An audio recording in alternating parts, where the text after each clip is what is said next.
Good morning, everyone, and welcome back. That is day number 2, the deuce of Dare to Be Great for this You week. didn't. You didn't. I know. He did. I did.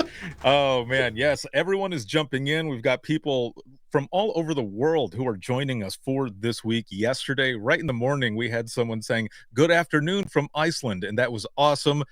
Welcome to everyone from all over the world joining us for Dare to Be Great. This is going to be excellent, and we are kicking it off this opening session with Diamond sponsor Rapid SOS, and we've got an excellent crew here, and I'm just going to go ahead and let them take it away. Awesome. Well, number one, I'm looking at the number 865. 865 Yeah. people. Man, that is awesome. Incredible. So, welcome to Dare to Be Great 2, day 2.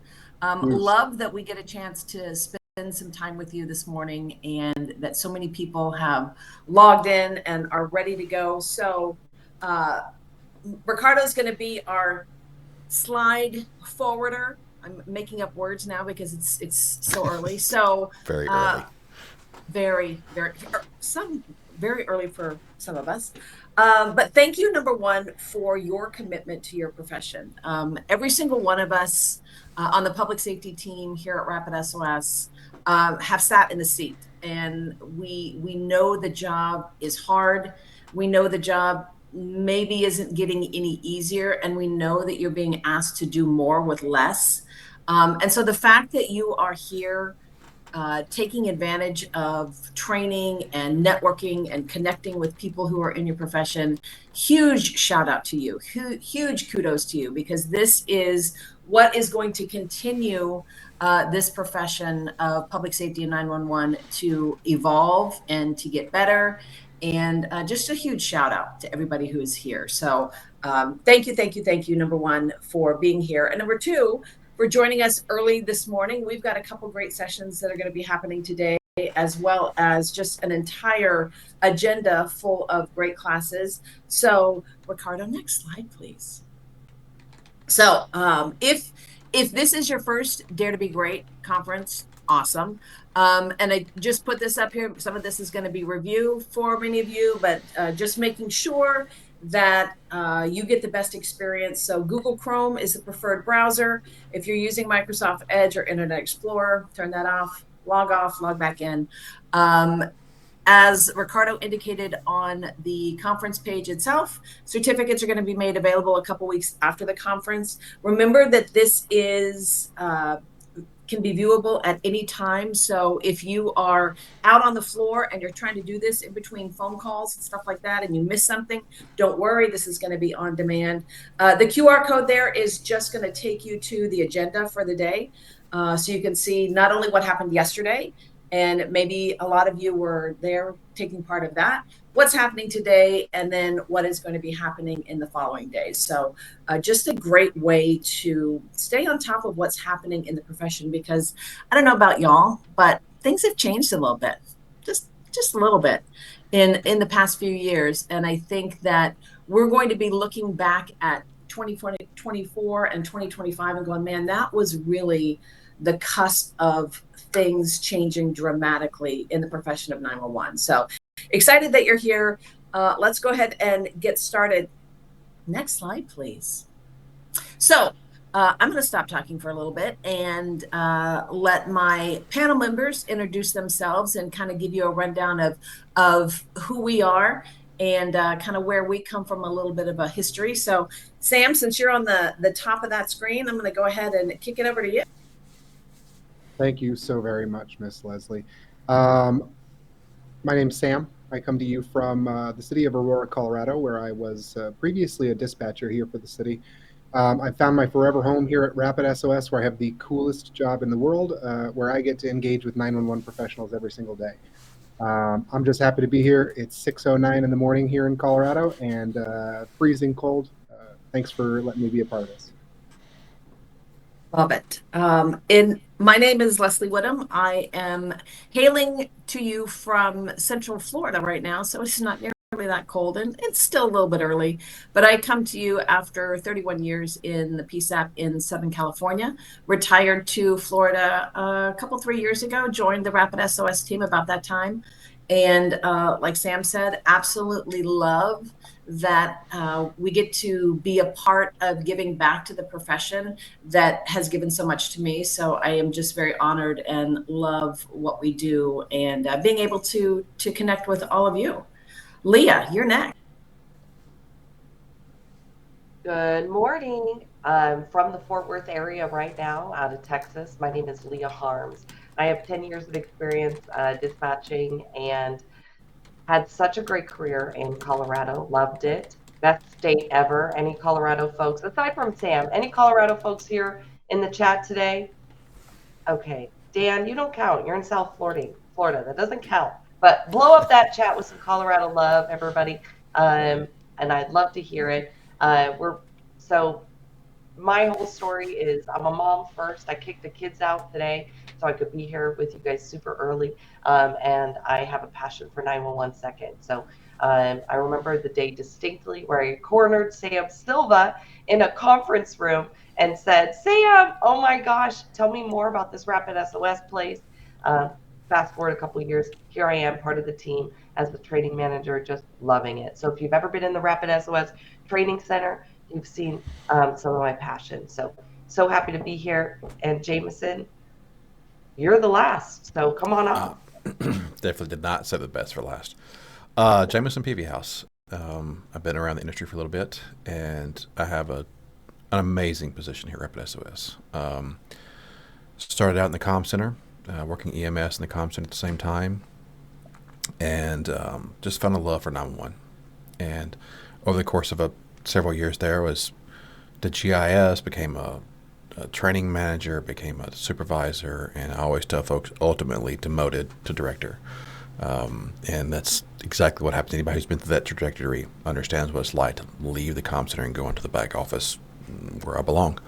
At the same time, I had some chances to work in emergency management, public safety locally, which gave me a really interesting perspective, both on every call coming into the comm center, but also on those calls, that disaster level events that hit your jurisdiction, and being able to serve those, all the way through recovery.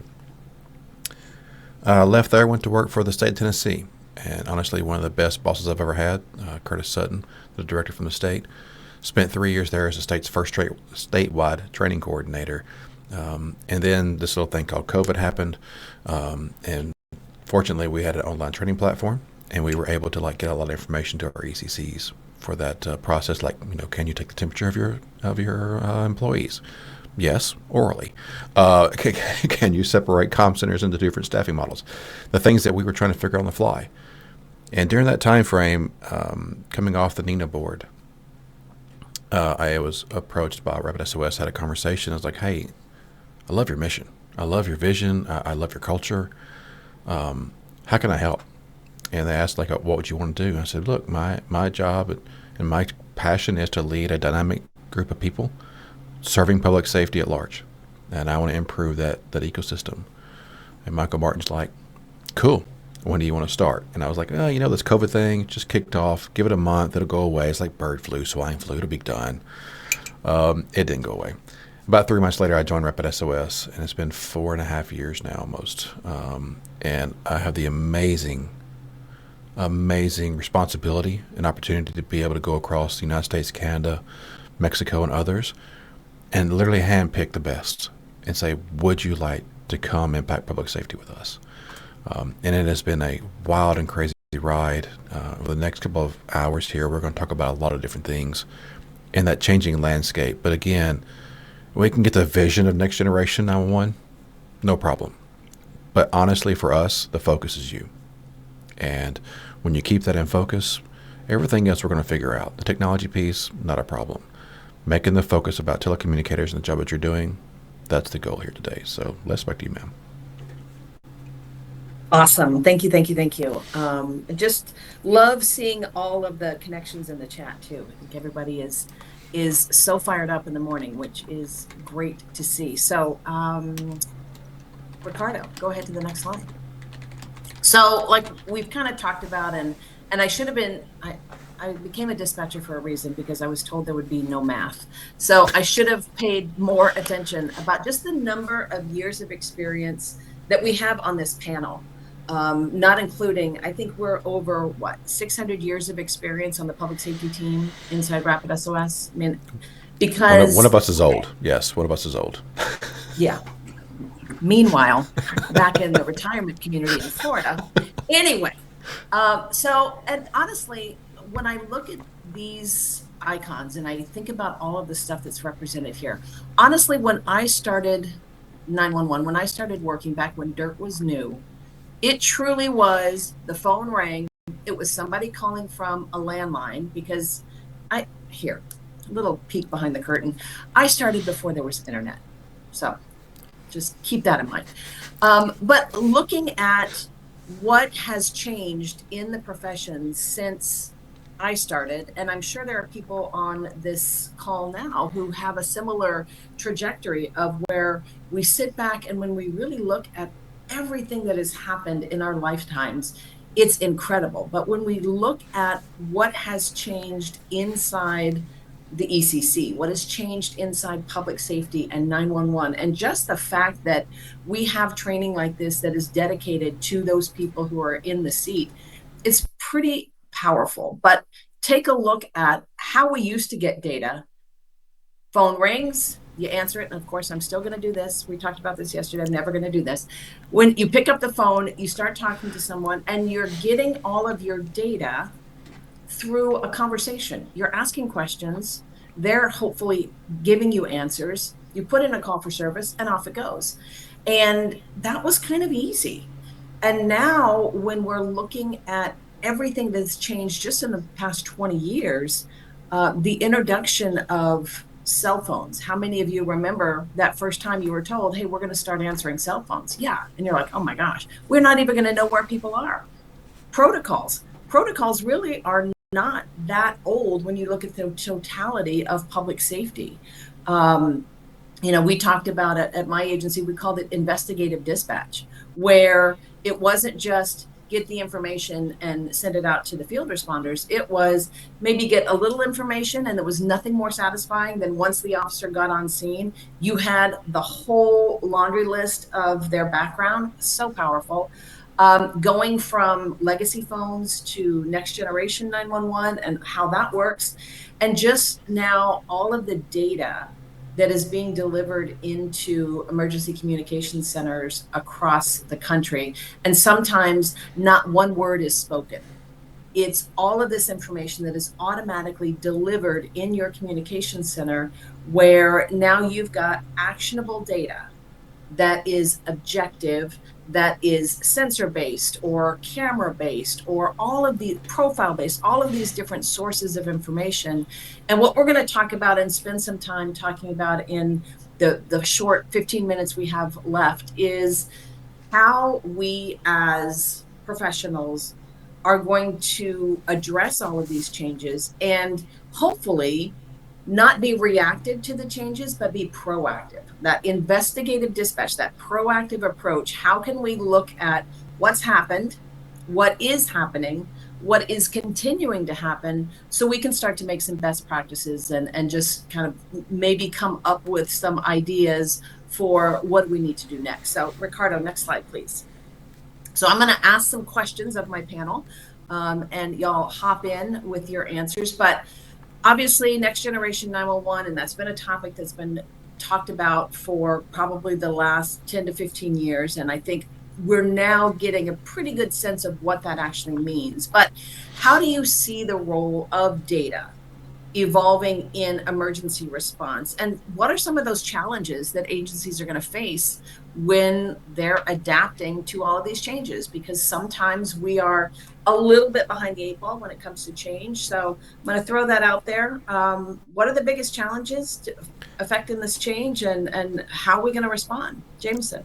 Yeah, I want to start with the fact that I think that we've always approached Next Gen 911 as a transport technology, right? It's been about, oh, we bought Next Gen 911, we bought an AZNet, right? And we already bought a transport mechanism where we bought, session border controllers. And that's the easy part of Next Gen 911. That's the functional part, the things that we do to actually make sure the calls or the data arrives, succinctly and correctly. It's the piece now that we're understanding, like, hey, if next gen 911's just the highway, what kind of vehicles are we driving, right? And what are the capabilities of those vehicles? And I think about the process about how many lanes do we need, right? Do we need a video lane, a text lane, etc.? And I think we're finally understanding the operational impacts now that we've got kind of for the most part, the network components figured out. And now it's like, okay, let's load this highway up and see what we actually can do with the data that we have. I'm with you, Jameson, and if you don't mind Yeah, go me ahead. stepping in for half a second. I think yesterday, Jameson, you had said something privately about the transition in 911 from when we had a lot of data at the time. We had to adapt and figure out how to resource some of that, and we created CADs, and everybody adopted a CAD system. Most folks here probably use a CAD system. Same with call handling, and we're at a bit of a culture shift right now with next gen, where we have a whole nother influx of data and a whole nother influx of information that we're going to use day to day as 911 telecommunicators. But how that mechanism occurs has yet to be addressed, from a lot of 911 centers' perspectives. And I think we would collectively say that RapidSOS may be the mechanism by which, you harness some of that data. I love that. And Jameson and Sam, both, when y'all are talking, I'm thinking about my own experience in the dispatch center when people would start talking about next gen, because of course, I'm sitting in the seat, I'm doing the job. Next gen was somebody else's responsibility. That was the big brain people who were figuring out that highway and where it was going to go. But now we're at a point where this is operational information. These are operational changes because the highway's been built now. The ribbon cutting is happening, and now we get to get our vehicles on that highway and start traveling down that road, and it's just a matter of which lane you're going to be in. And are you going to be and in Florida, and I don't know how it is in a lot of different areas, but in California, everybody, you changed a tire at 65. If you weren't going 90, you're making people late. And driving practices are a little bit different here, but I think what we all have to wrap our head around is that we are getting on that on-ramp and we are going full speed, and there's no stopping at this point. So it's super exciting. And Dan, 100% agree. Yeah. Next Gen 911 is more than technology. It's now taking everything and putting it all in one package, and also realizing that you've got people who are starting this career now, and the in NG 911 doesn't stand for next, it stands for now, because they're starting right now. They don't know what's happened behind. They're ready to go. So it's awfully exciting. All right, Ricardo, next slide, please. I've got another question for this panel. So as we talk about more data sources, and we'll maybe spend some time talking about what can be delivered in your ECC today. But as more data sources become integrated into ECC workflows, we talk about IoT, the Internet of Things, and connected vehicles. What are some of the best practices that ECCs can use to make sure that they are prepared to use all of this data effectively during emergency responses? It's one thing to, hey, I'm just getting on the freeway and I'm just going to drive. But if you don't have a destination in mind, then it's going to make that journey a lot more bumpy. So what can we talk about, and how can we help people get prepared for making sure they're reacting to all this information in a way that makes sense for their agency? So Lee, I'm going to call on you for a second and give us some of your insights and how you are helping. Oh my God. Somebody call 911. My chair just broke. Are you okay, Leslie? Are you code 4? Everything's fine. Everything's fine. I think I need more coffee. Okay, go ahead. Well, I was going to say, this question to me comes back to something that at my very core, I believe in, and that's as lifelong learners. And I think, getting into a profession like 911, secretly, you all signed up to be a lifelong learner, because I have never been in an environment like an ECC, a comm center, a PSAT, where you don't learn something new every day or do something different every day. All right. And while like that gives you goosebumps, it makes you want to pull your hair out too, because the only constant in your universe is change. Welcome to more change, folks. What are best practices? It's in our training, it's in our education, and it's in how we coach each other too. I think about those moments where you turn around as a team and you go, whoa, that was a crazy call. Like, what were you using over there? Or, how was it like with your RP? I think these are conversations where we can say, hey, look at what I found in, RapidSOS, or look at what tool I use, because I think that's what's going to change this dynamic is in our collective understanding and our collective knowledge of how we're using these tools. And that comes down to a very basic framework of training and education. And what I don't want people in here to be like, well, I don't have a training coordinator. Well, I don't have a training program. Well, I don't have a training manual. You don't need that. Sometimes it just happens, like I said, in those homegrown conversations that are happening. So I don't want anybody to be intimidated by that. But Leslie, I really think the foundation of this lands in training and education. I I think couldn't agree about more. Go ahead, James.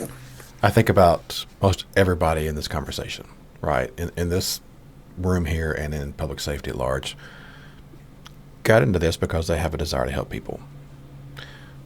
Funny thing is, most of us don't like talking to people. Like by the end of the day, I'm ready to be like, okay, everybody just please, using Leslie's little hand gesture there. And it's funny because like it's hard for us because we've always had this data piece. We've always had it. It's just been analog, and it's been coming into our ear, and somebody's rattling off what they're seeing and experiencing, and we're getting a very small sliver of their actual truth that they're standing in, literally. And then we're processing that, and we're trying to figure out what is true and what is not, right? And if data is nothing more than information used to make a decision. Now, somebody could tell me they're having chest pains radiating down their left arm. That's data that I can use to make an informed decision. Perfect. But if I also know that the watch they're wearing or the wearable is like, hey, they're in VTAC, or maybe the cardiac device they're wearing, like today, literally, folks who are wearing these vests who are automatic defibrillators built into them, and we connect to those. Like, hey, this person went unconscious, they have been shocked twice, they have a cardiac rhythm, dispatch EMS, and no call has happened.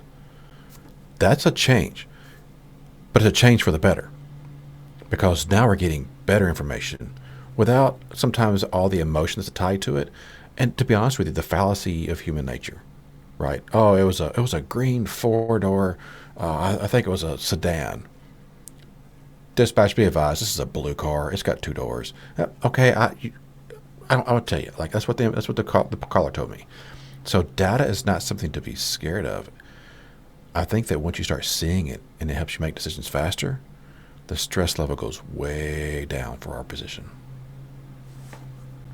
100%. And when you think about the data that we carry around in our, back pockets all the time, and all that information that's stored there, and it's great, that everybody's got at least 3 phone numbers, and you can store birthdays and Christmas lists and all of that stuff in that phone. How many of you have lost your phone or misplaced it and gone into a little panic moment because you realize, oh my gosh, my entire life is there? Well, that's the statement. My entire life is there. And now when I need help because my life is on the line, I want that information that I'm carrying around to be delivered to the people who can make the decisions to work me through whatever is happening. And so it's those situations where on their worst day, not only are we getting actionable data delivered from a number of different data sources, but we get to work somebody through the most traumatic experience that they may have in their entire lives through our professionalism. And I think it's just such a powerful representation of what it is that we do every single day. And we've only got a couple minutes left, and I want to share this super powerful story that was shared with us about using this data in ways that maybe 5 years ago we wouldn't have even considered. But now it's something that is happening every single day in ECCs across the country. So Ricardo, go ahead. We'll mute our mics and let this play out.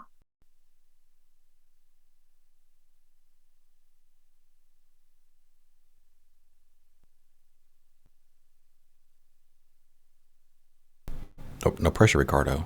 Nope, no pressure, man.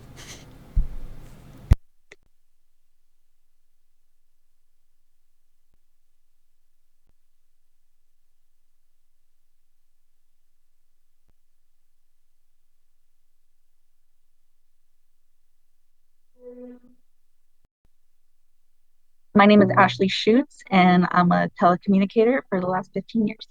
And the way our policies were as a primary PSAP, we would receive the 911 call.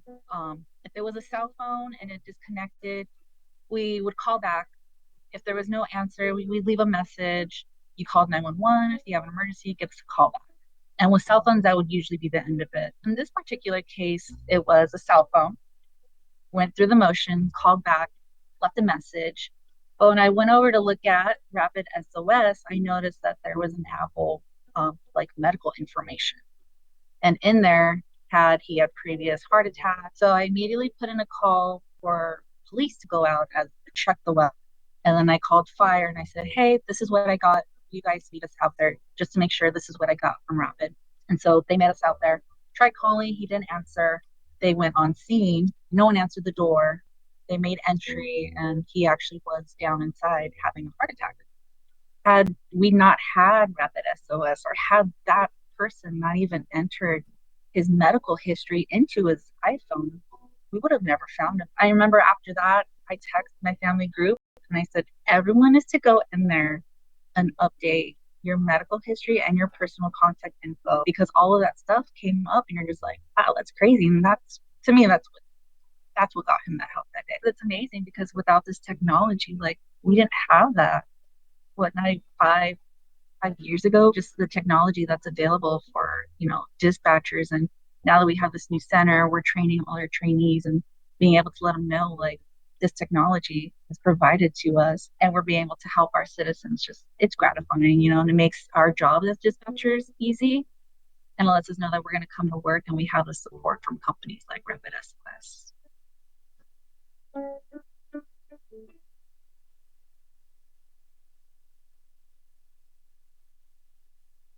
Absolutely love that. And it gives me chills to hear stories like this when it's something that we now almost take for granted because this information is being delivered to us in a way that makes sense. And I mean, that's just one example of all of the ways that data is being delivered. And what RapidSOS does is takes all of that disparate information and puts it into a place where it enhances your workflows. And so it's really powerful. So if you're about to jump off and go and get your coffee, come back at 8:45 because we're gonna dive in a little bit deeper with some of this information. But to Leah's point earlier about best practices and getting connected, and love that Ricardo puts these together with 866 people who are here now and probably thousands more who are going to watch this on demand. But at RapidSOS, we've recently launched Community, which is another great place for people like us. And there's I've heard numbers that only 2% of the population can do the job that you do. So it's a very small number.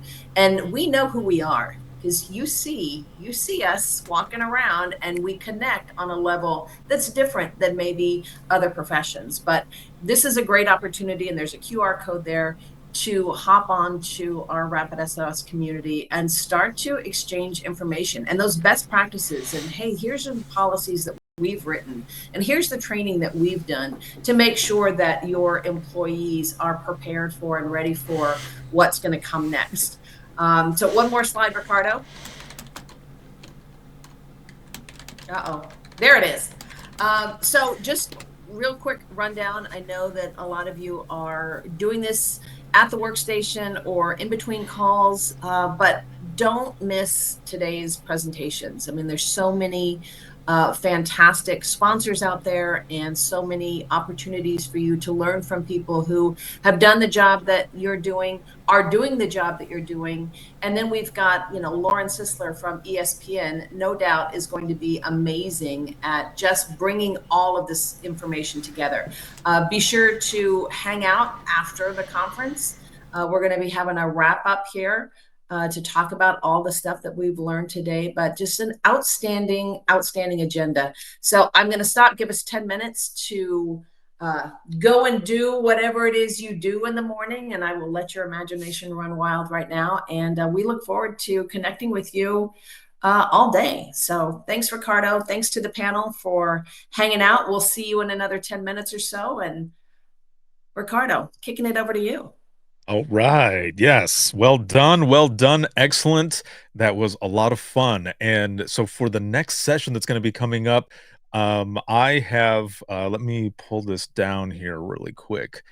As you all know, I will be bringing you all with me to the next session. You don't have to go anywhere. It won't be until we get to a couple other sessions where you get to choose yours that you want to go and check out, and you can switch rooms if you want. But I will say this, the next session that is coming up, the session is called Get the F Out of the Way, or Out of the Way. There we go. Get the F out of the way. What are we talking about? Stay tuned, because it's going to be awesome. And I love the title. So we will see you all in the next one here in just a few moments.